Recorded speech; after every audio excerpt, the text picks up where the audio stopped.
Pinaghandaan mo talaga to, ano? Meron ka ng transfer certificate of title, meron ka pang deed of absolute sale. Kulang na lang, pirma.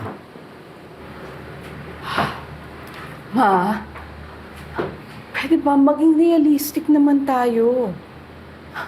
Darating naman ang panahon na... Na mamamatay din ako, ganun ba? Oo naman. Lahat naman tayo mamamatay din eh. Hindi lang ikaw. Pero kapag nangyari yun, at ang lahat ng titulo ng properties natin ay nakapangalan pa rin sa'yo, paano na? Gusto mo bang maubos lahat ng pinundar nyo ni Papa para lang sa pagbabayad ng inheritance tax? Abogado ka. Alam mo yan.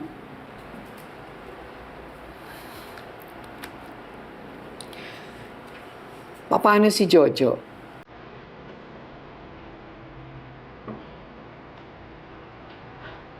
Bakit pa? Palagay mo ba, pabayaan ko si Jojo?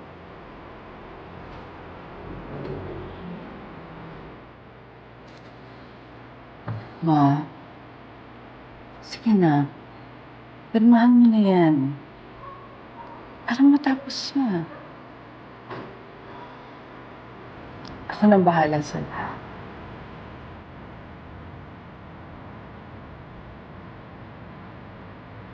Lumabas na yung result ng entrance exam sa EU. Saan? Check mo na ba email mo? Buksan mo na email mo! Sandali lang, tinataranta mo naman ako eh. Bilis! Bro! Bro, napasa ako sa exam, bro! Yes! Bro, napasa ako! Sa AU, bro! AU! Yes! Natutulog si Mama. Manang! Wala mong naku, iinit na naman ang ulo na. Manang, nakapasa ako sa exam! Ano yan? Manang! Talaga? Mama! Ang galing naman, may celebration pa tayo. Congrats, bro. Oh, Thank you, very thank you good. po. Small slice na. Wow! Mukhang masarap ito, ha? Opo, masarap yan, ma. Ma, ano yan? Bakit ka kumakain yan? Alam niyo naman bawal kay Mama ang cake, di ba? Alam mo, ikaw, Jojo, dapat ikaw nga itong tumitingin sa Mama, tapos ikaw pa itong konsentidor. Eh, bakit kailangan sa isang private school pa? Yun kasi ang gustong kunin ng bata. Yung course na yun. Gusto nga kung sa gusto, pero magkano mga gastos? Ilang years yung gusto niya kunin? 3 years?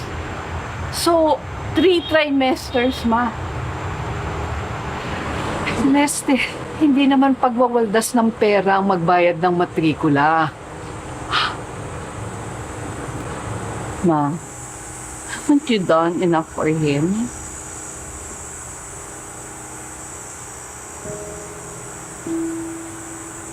Naman, magmula nang iniwan ni Emily ang batang yan, kayo na ni Papa ang sumagot sa lahat ng pangangailangan ni Jojo.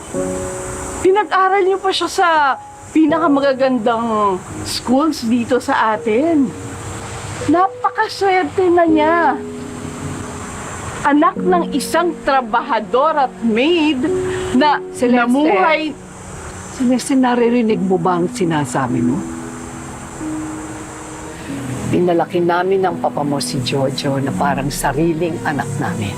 God bless you, Ma!